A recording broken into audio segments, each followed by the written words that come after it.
It's the Lakes area's most wanted. We are cleaning up the criminals in our area and need your help. Have you seen any of these people? Brandon Terrence Van Kirk, 30. He's 5 feet 10 inches tall, 135 pounds, with blue eyes and brown hair. He's wanted for felony possession of controlled substances. Richard Harris Thompson, 38. He's 5 feet 10 inches tall, 225 pounds, with brown eyes and brown hair. He's wanted for felony escaping custody. Dennis James St. Clair, 39. He's 6 feet tall, 210 pounds, with brown eyes and black hair. He has misdemeanor warrants for numerous traffic violations. Robert James Azur, 35. He's 5 feet 4 inches tall, 225 pounds, with blue eyes and brown hair. He's wanted for felony fleeing an officer and felony domestic assault, inflicting bodily harm with his hands. Dylan Francis Warren, 21. He's 5 feet 8 inches tall, 160 pounds, with brown eyes and black hair. He's wanted for misdemeanor public order crimes, misdemeanor traffic violations, misdemeanor domestic assault, inflicting bodily harm with his hands, and misdemeanor underage liquor consumption. The Lakes area's most wanted. We're cleaning up the streets. Remember, if you see any of these people, do not approach them. Call your local law enforcement office.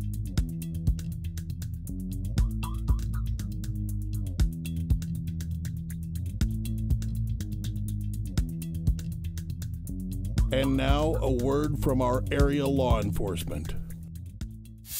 Officer Joe Steffens, Detroit Lakes Police Department, and today I'm going to talk about standardized field sobriety testing. When we're trying to determine whether someone is impaired on the side of the road for DUI or DWI under the influence of alcohol or drugs, there are certain tests that we do when determining that, or to help us determine that. The first test is the HGN test, or the horizontal gaze nystagmus test, and what that is it's a test that checks the eyes of an individual. Nystagmus is defined as the involuntary jerking of the eyes, which means there's no control over it, and depending on how intoxicated an individual is, they will have that present in their eyes, or when we're checking their eyes. The other two tests are the walk-in turn test and the one-legged stand test. And those types of tests are divided attention tests, which give the individual a certain number of things to do that he has to remember and do at the same time, which a normal person that is not under the influence should be able to perform without having any problems. The higher the intoxication of the person, the more difficult it is for them to perform it. Again, if for the HGN test, if someone is not under the influence of alcohol, that should not be present in their person's eyes. If they're under the influence of drugs, some factors will be there, but not all, which we have other tests to use to determine that, like the Romberg test is another one to determine for drug impairment. Every officer that's on the side of the road knows the basic tests, and then they also kind of make up their own pattern of how they're going to do it. They have the three basics that they can use: the HGN, the walk and turn, and the one-legged stand. They also can do a multiple of other ones, the counting, which could vary on having someone start at one number, count backwards to another number, say at like 57 down to 43.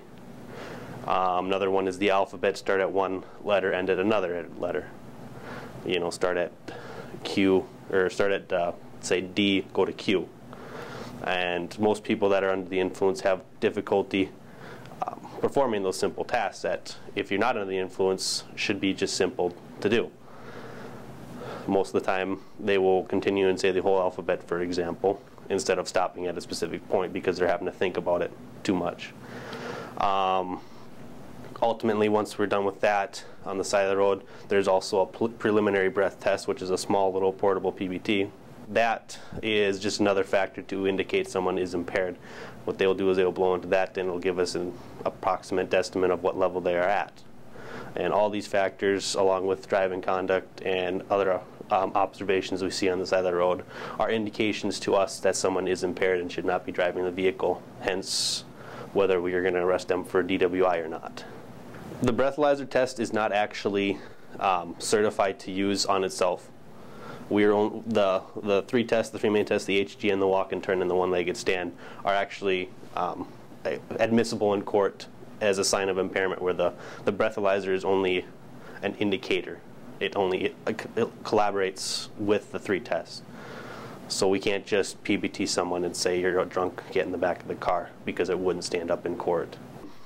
A PBT isn't, it's calibrated every so often, but it's not exact. So it varies very slightly. It can vary. Once they are arrested for the DWI, they will go back to the jail and they will take from there one of three tests, either a blood test, a urine test, or an official breath test. And those will give you the most accurate reading. Considering the fact that DWIs are a problem in this state, along with all the other states, we go to school and get certified or revamped, make sure we're following the correct procedures for the three main tests at least every 2 years, and continue on, so we're more proficient when we're out on the road to detect impaired drivers and get them off the road for the regular public safety. Thank you for watching the Lakes Area's Most Wanted.